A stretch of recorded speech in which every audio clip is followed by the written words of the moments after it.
Já, jak jsem poslouchala teď do přednášku a jak jsem si všimla, kolik tady je strašně jako super holek a mnoho z vás já znám, tak moje první myšlenka, jenom jako já jsem Markéta Willis, spousta vás mě zná, kdo mě neznáte, tak určitě potom přijďte a můžeme se představit, nebo mě můžete někde sledovat.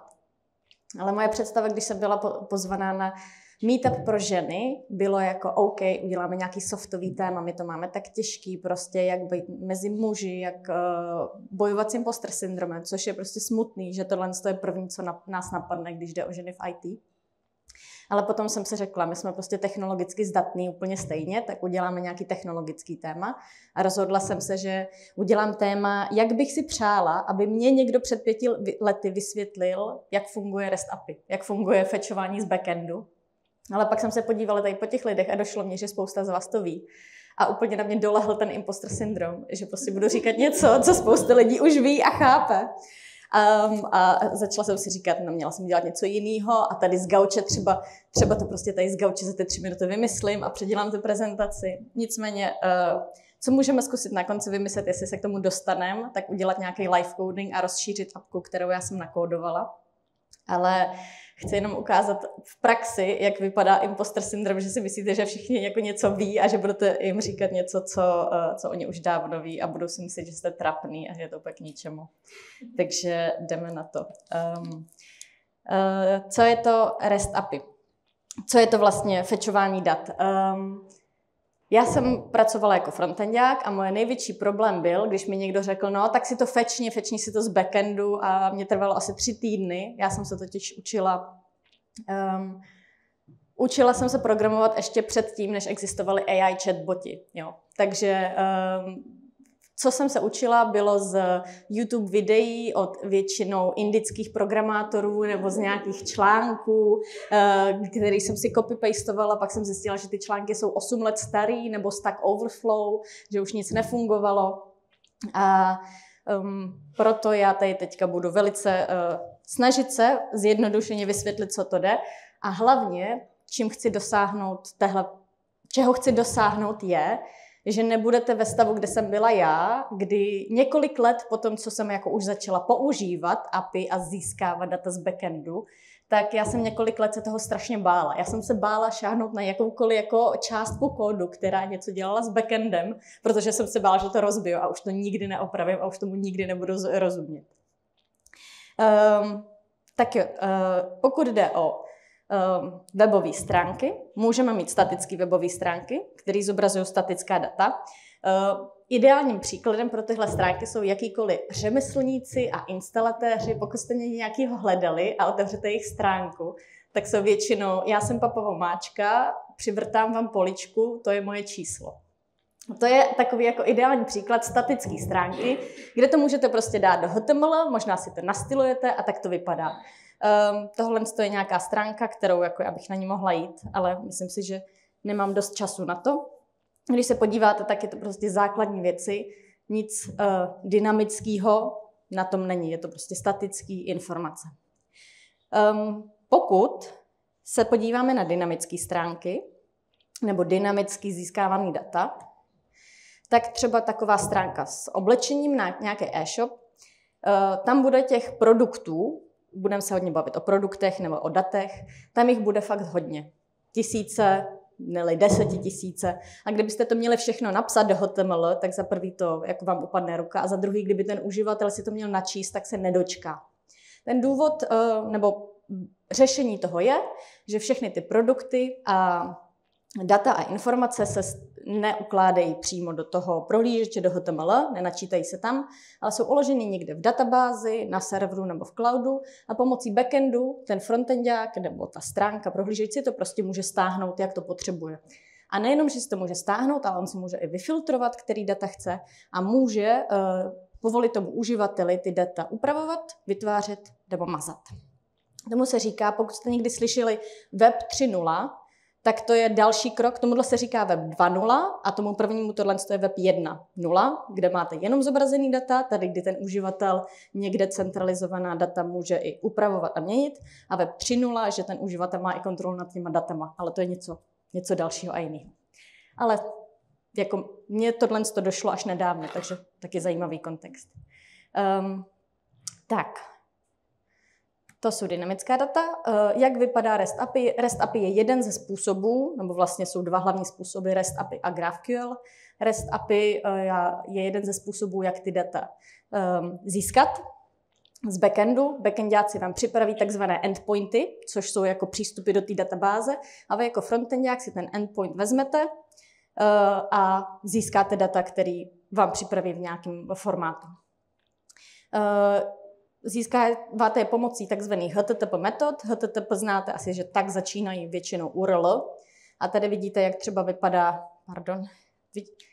já jsem zapomněla, že jsem udělala takovouhle skvělou věc. My to můžeme takhle kreslit. Pardon, já funím. Já se to takhle posunu, ať mám tady ten... slyšíme se snad? Pořád? Jo. Takže takhle vypadá formát toho requestu, takzvaného požadavku na backend. A tady ten, co za tím lomítkem, to je takzvaná path a taky se tomu říká právě endpoint. A tohle, pokud uděláte request jenom v tomhle formátu, tak defaultně budete mít metodu get, což je získání dat, ale můžete i, jak jsem říkala, tak můžete ty data i vytvářet, upravovat anebo mazat. A takhle vypadá příklad nějaký odpovědi z backendu. Občas jste slyšeli, nebo kdo programujete, tak znáte, že vrátilo mi to 500, vrátilo mi to 400, vrací mi to 200, je to dobře. To jsou kódy, kterými se označuje, jestli ta odpověď z toho backendu na ten náš request, ta response, byla, v jakém stavu jsme ji dostali. 200 jsou většinou success, 100 jsou informační, 400 je, když frontendák udělal chybu, 500, když backendák udělal chybu, tak to chápu já. Vlastně jako je to mnohem složitější, nějaký autorizační věci tak, ale prostě když vidím 500, tak řeknu, tak to není moje chyba. Dobrý, tak jako píšu backendákům. Takže buď to je success response a přijdou vám ty data v nějakým takovýmhle, můžou v takovémhle formátu, anebo je error a tomhle se říká JSON, JavaScript Object Notation, a je to naprosto nejčastější, tohle je teda jako pole těch objektů. Je to úplně nejčastější, v jakém formátu ty frontendáci dneska ty data zpracovávají. Tak tohle musím vypnout, posunout se dál. To je to, co jsem říkala, různé metody, tohle to jsou ty endpointy a tohle to, co se nám vrací. Tady ještě zmíním, že v URL máte doménu, potom nějaký ty path, ale co ještě může být zatím, a to je něco, co já jsem si říkala, proč jsou ty URL tak dlouhý, proč je to tak složitý, ale strašně super věc je to, že ono to není tak dlouhý a dá se v tom poměrně dobře zorientovat, že vy v té URL, v tom requestu, můžete nejenom říct, já chci data z endpointu, z téhle path products, ale ještě můžete říct, jaký ty data chcete a jak je vyfiltrovat. Takže tady za tím otazníčkem, jak cokoliv za otazníčkem, tak je query parametr. A ten je v nějakém formátu, že jako key a value, takže tohle je ta key a tohle je value. A vidíte, že můžete mít jednu, anebo jich víc a mezi nimi jsou takovýhle endítka, ampersandy. A my se už velice brzo podíváme na to, jak se to dělá v praxi. Takže jdeme na live coding. Jo, tady mám toho. Můžu to udělat velký asi, když já to potom budu... Tak, tady vidíme statickou stránku. Ne, tak potřebuju to malý, protože budu překlikávat. I když já to přenačtu, tak to, že vám to takhle krásně přiletí, to neznamená, že je to dynamický, jo? To je prostě jenom animace. A tady máme Chibo, to je můj oblíbený obchod, kde strašně ráda nakupuju. A mimo jiné používá na backendu REST API. Tak, a abyste se nenudili, tak mě můžete třeba navádět, co by vás zajímalo za kategorie. Křičte. Šaty. A ještě jaký barvy třeba? Červená. A jaký materiál? Tak už máme jenom 3, takže necháme 3, jo. A jo. Budeme mít uniformu. Tak, jedna věc, co jste si možná všimli, je, že se nám tady něco změnilo. Já nevím, jestli se jako celkově tohle dá, protože když já to zvětším, tak se zvětšuje jenom jako ten obsah, jo. Ale nevadí. Vy vidíte, že my máme tady lomeno categories, lomeno ženy, lomeno šaty a teď otazníček. A zatím je page rovná se 1 a filters rovná se color červená, filters rovná se materiál, bavlna, filters rovná se sort relevance. Co můžeme zkusit udělat? Co když já prostě tady dám? A teď?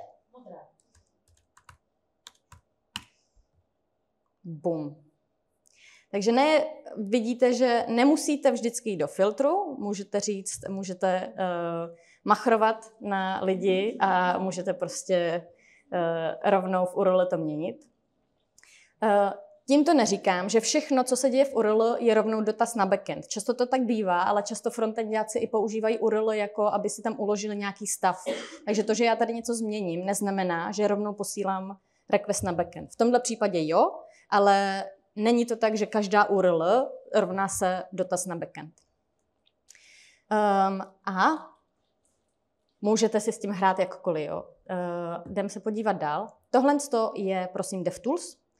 Pokud jste vývojáři, tak víte, že prostě vždycky vy vidíte tu stránku v nějakém divném stavu, protože vždycky máte jenom půlku rozložení, protože vedle máte vývojářské nástroje DevTools otevřený.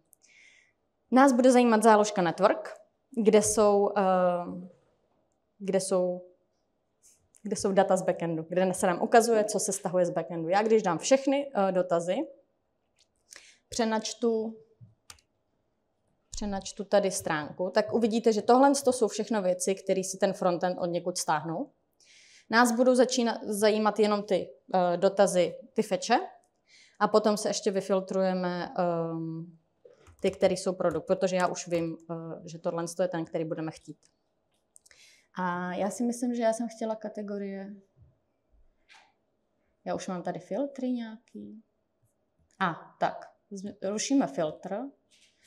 A tím, že jsme zrušili filtr, tak nejenom, že se tady změnila URL, ale stal se i ten dotaz na backend.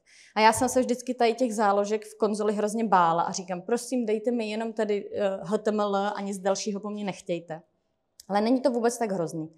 Vy z tohohle získáte strašně zajímavé informace. Za prvý získáte, na jaký URL jste to poslali, payload. A tady vidíte, že jak jsem říkala, že ty query parametry nemusí být takhle složitě zapsaný s těma ampersandama, tak vidíte, že i tady page 1 je to stejný jako to, co máte tady v tom URL. A já to můžu zase tady. Page 1, sorting relevance. Co já můžu udělat, je já dám sorting new, dám enter. A myslím si, že by se mi mělo změnit. Třídit nové. Jo. Tak třeba slevy dám a díky tomu uvidíte, že je sorting sale, stejně tady je sorting sale. A podíváme se, což je to nejzajímavější, je response, jaký vám dojdou ty data. A já tady schovám filtry, ale podívám se rovnou na items. A to, jak fungují frontendáci, ty prostě dostanou tyhle data, podívají se, co tu mají, a z toho backendu, kde mají Genie Slim, title, tak je prostě na ten frontend takhle zobrazí v těch jednotlivých věcech. Stejně tak velikosti, co mají available, tak tady jsou třeba všechny available, ale tady má zvoneček, tak se podíváme, co to znamená v těch datech. Co to je? Tenhle první nechceme. Kalhotky 5 kusů available, back in stock, registration possible. Takže ten frontendák ví, pokud je available, zobraz to, pokud tam má tady tu hodnotu, pokud tam má hodnotu back in stock, tak mu ukaž zvoneček a ještě najdeme něco, co tady není dostupný, tak to je nějaký trenchcoat. Pardon. To není tenhle trenchcoat, to je. A nebo to bylo? Tak teď jsem si to úplně rozbila. Dá se v tom vyhledávat? To je něco, co já jsem si taky... Ne. Jo? No jo, tenhle č. je jich tu víc, strange code 1, 2. Takže tady stejně vidíte, že pokud je to unavailable, tak je prostě frontend jak zobrazí, že kurzor je nedostupný a tak. Takže takhle funguje frontend, který dostává data z backendu a hezky je zobrazí. A to je něco, co já bych si přála, aby mi prostě před 5 lety někdo řekl a já bych prostě z toho neměla takovouhle hlavu a neděsila se toho, protože díky tomu já vás kdykoliv podporuji, prostě si s tím hrajte. Co se může stát, můžete zkusit vyhledávat, můžete se podívat, co tam jako se posílá, v jakým to je. A teď já se vám ukážu, co přesně se stalo, když jsem si věci zkoušela, a to je, že vy nemusíte chodit na stránky, ale můžete se podívat, že existují i nějaký open APIčka. Nechci tohle, chci dokumentaci, kde si můžete vyzkoušet různý dotazy a existují taky klienti. Nejznámější je Postman, což je taková jako mokovaný frontend, který dokáže posílat dotazy na backend. Ale mně se Postman nelíbí, mě mate a já jsem zjistila, že existuje něco, co se jmenuje Thunder Client a to se mi líbí. A vypadá to prostě hrozně jednoduše. Máte tady dotaz, máte tady parametry, headery a tady máte odpověď. Takže já můžu to, co jsem vám tady ukazovala, že existuje Fake Store API dokumentace, tak vy prostě můžete přijít a říct, aha, já si to musím fetchnout tady z toho. Tak co se stane, když já dám send request? A vidíme, že nám to vrátilo přesně to, co jsem říkala v nějakém formátu data, kterými si pak můžeme zobrazit. A jak jsem říkala, že vy si musíte říkat, a co se stane, když udělám tohle? Tak já jsem si říkala, no, já jim ukážu, že ne vždycky můžete na všechno posílat requesty, protože oni to mají za nějakou autentikací, autorizací, jsou tam course policies, to nemůžete. To vám jako nedojde ty data. Tak jsem říkala, já ukážu, že prostě nemůžete dát jen tak jako čibo prostě request a že vám to nedojde. No a co se stalo? Ono mi to prostě přišlo. Takže vy byste si mohli, jako my, kdybychom si všichni udělali nějaké jako heavy apky na Chibo a Píčko, tak si prostě můžeme udělat všechny e-shopy, ale nevím, jestli by se pak jako nedivili. Ale pokud by vás to zajímalo, tak prostě Chibo service kategorii frontend lomeno API je veřejně dostupné Open API. Takže kdyby vás to zajímalo víc, než tady nějaký mokovaný e-shopy, tak si prostě můžete vzít rovnou to. Tak tím vás jako podporuju prostě. A co se stane, když tohle to dám? Takže tohle je ukázka toho, jak vypadá ten klient. Tady máme nějaký endpoint, dostaneme data a já si ty query parametry nemusím je psát otazníček, tohle, tamto, ale můžu si je prostě tady nachystat a zapnout a oni se tam rovnou objeví, limit 2 a dojdou mě jenom 2 produkty. A já vám teď ukážu, jak vypadá apka, kterou jsem vytvořila s tím Fake Store API. Já jsem ji vytvořila a pak jsem zjistila, že existuje ještě jako hezčí a to je Placi, tady tohle z toho. Já vám potom ty data všechny dám. Takže kdybyste dělali svoji apku, tak bych možná doporučila tohle, protože to má zajímavější a hezčí. Ale já vám ukážu s tím prvním, co jsem našla. A máme to... Tak, vypadá to takhle, ten store. Prostě, co jsem říkala, dostanete data. Ty data vypadají takhle, v tomhle formátu. Vidíte, že mají ID, title, price, description, category, image, rating. A když je zobrazíte, tak mají title, kategorii, rating a ten kód vypadá takhle, já to možná zvětším. Naprosto jednoduchá apka, kde vy si můžete, tady to je jenom layout, který má nějaký children. Hlavní, co se děje tady, nejdůležitější je, že vy si ty produkty fetchujete, získáváte, tady je to APIčko, máme tu products, reaguju, jestli je to v pohodě a potom ty data nastavím. Co si můžeme zkusit, je prostě říct, jako když dám limit rovná se 2, co se stane, jestli se to updateuje. Neupdateovalo. Počkejte, já to mám totiž někde jinde nachystaný. Tady se to updateovalo, tak momentík. Takže tady vidíte, kde jsme? Moment. Tak. Tady vidíte live, co se děje, když já budu kódovat. product list a vidíte, že když jsem dala limit 2, kde bych dala limit 12.1, tak vidím jenom 1. Takže cokoliv si zkoušejte. A teď jsme se dívali, já už skoro končím, dívali jsme se jenom na get metody a na to, jak si můžeme filtrovat uvnitř těch produktů, který dostaneme. Ale vy můžete udělat i úpravu a já vám teďka ukážu, jak vypadá. Tady to je, že existuje i možnost editovat ten form a tady to není Fjallraven, ale je to Batůžek. Já ho updateuju a vidím, že je to Batůžek. A ten způsob, jak jsem to updateovala, je, že jsem si vzala produktový ID, který už jako tady mám, který dostane ten editovací form. A v momentě, kdy já ten form vyplním, dám poslat, submit form, tak se zavolá funkce handle submit. Ta funkce dá nějaký jako loadovací stavy a co udělá, tak na tohle API dá metodu ale put. Pokud vy tady do toho parametru nedáte nic, tak to bude všechno get. Takže kdyby vy jste dali jenom produkt ID, tak získáte informace. Ale pokud dáte metodu put, což znamená, že chci upravit ty data, a jako body dáte formát těch dat, který bude, si můžu vypsat console log form data. Tady máme dole konzoly, tady to upravíme. Ono to zmizelo, vrátilo se to. Update product. Tak vidíte, že já jsem dala tady tu updateovanou, poslala jsem na backend informace tyhle a ten backend to prostě do té databáze dal a teď mi to díky tomu zobrazil. A to je všechno. To je všechno z téhle prezentace. Tenhle kód já vám nasdílím v té prezentaci, kterou jsem měla tady. Tohle je QR kód na tu prezentaci, ona není moc dlouhá, ale co je tam zajímavé, jsou tyhle tři APIčka, tyhle tři URL, takže dokumentace na to Fakestore API, na tohle, který bych víc doporučila, i na tu aplikaci, kterou já jsem vám teďka ukázala, takže si můžete podívat, inspirovat, co můžete udělat je další kroky, bych asi přidala vymazávání, vytváření nových produktů a tak dále.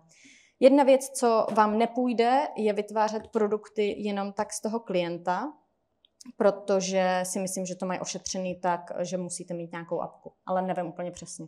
Ale když jsem to chtěla zkusit a vytvořit nějaký, tak to nefungovalo. Že jsem chtěla produkt 1 vymazat, tak to řeklo sice, že mi to vymazalo, ale když jsem je pak zase chtěla získat, tak mi ho to ukázalo. Takže si myslím, že tam jako mají nějaké ošetření, že jako jenom z toho klienta. Ale v té vaší apce si myslím, že to můžete udělat krásný. A doufám, že to pro lidi, co jako už programují, nebylo úplně k ničemu. A děkuji. Děkuji a beru dotazy. Já moc děkuji za prezentaci. Mě by zajímalo, jak jsi říkala tu cestu, jak jsi učila z videotutoriálu, teď už jsou AI, chatboti, tak jestli už jako jsou videotutoriály od indických žen taky. O tom, jak takhle krásně se to vyhledává. Ještě, já jsem neslyšela tu poslední větu. Indické ženy, jestli už taky vlogují o tom, jak dělat apíčka.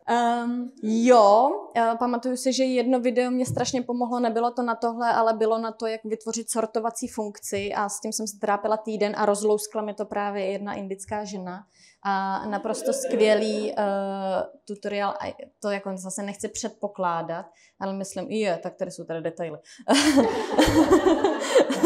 Pardon, to bude lepší.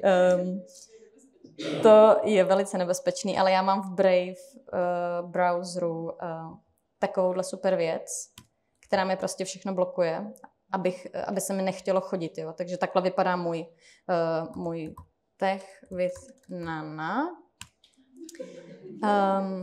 A tohle je Nana a já jako si myslím, že jako není Češka, ale jako nechci předpokládat, že je Indka, ale ta je skvělá. Takže Tech World with Nana rozhodně doporučuji. Tak jo, za prvý bych tě chtěla poděkovat za přednášku, protože příští týden učím testery v kurzu API a REST API a další Open API se mi hodí do zásoby, sice mám jich dost, ale tyhle byly dobrý. S tím čipem, to je taky dobrý tip. A za mě otázka je, co tě vedlo k tomu, že tady tenhle request má nějakou jako že je za něčím schovaný. Co tě k tomu vedlo? Jestli zkoukala do hlaviček, nebo co tě k tomu vedlo? Já jsem si to jenom tak jako myslela, já jsem se do ničeho nekoukala, asi bychom se mohli podívat, ale jako já bych předpokládala, když bych já něco kódovala, že bych si to jako nepovolila jenom jako úplně každému. Když děláte aplikace, tak vy byste měli pomocí content policy a nebo course cookies, tady nevím ani, kde to je, tak vy byste měli povolit jenom nějakým jako URL, aby se dotazovali. Vy to nemůžete povolit všem, jako to má Chibo. Takže já jsem tak jako automaticky předpokládala, že to nepůjde a byla jsem trochu v šoku, že to šlo. Takže content policy nebo course policies, to jsou ty policy, které backend si nastaví, že jenom chibo.cz se smí dotázat na to, ale oni povolili i prostě jako Thunder Client, aby se dotázali na ty. Takže to tam asi nemají moc úplně ošetřený, ale když vy děláte, tak si najděte ještě, co je to content security policy a course. A proč by se teda proč si myslíš, že by se neměl dotázat jako obecný klient z toho, jako Postman nebo něco tady ten Thunder Client? Vždyť tam nebyla žádná pořádná jako ochrana. Žádný a jak bych to řekla? Já bych se bála asi přetížení toho API, že prostě jako když to řeknu vám všem, tak nás je tady 50, ale když se to prostě dostane na internet a stane se moje přednáška totálně virální, tak prostě 500 tisíc lidí se najednou začne dotazovat na Chibo a třeba jim to spadne, nebo já bych nemohla nakupovat, takže to by mě moc mrzelo. Tak já na to nepustím K6. Ahoj, moc děkuji za přednášku. A ty jsi zmiňovala, že máš radši Thunder Client než Postman a zajímá mě, čím tě zaujal, v čem vnímáš jako výhodu oproti Postmanu. Já si myslím, že jako jenom tou jako jednoduchostí UI, já si nemyslím, že jako funkcionálně on je to, ale když já programuju a mám ten Thunder Client rovnou tady, já prostě si můžu otevřít, ono se to nahrává, tak nebudu asi otevírat žádný pracovní věci, ale můžu nějaký jako osobní projekt, tady to můžu otevřít, to je veřejný, tak já můžu mít tady nějaký data a ten Thunder Client můžu mít rovnou prostě ve vedlejším, tady v tom okně, což je jako pro mě mnohem pohodlnější, než když bych si toho Postmana měla a navíc mně přijde jako, že tam je prostě moc oken na tom UI a že se v tom ztratím a tak v tom mi ten Thunder Client přijde poměrně užitečný.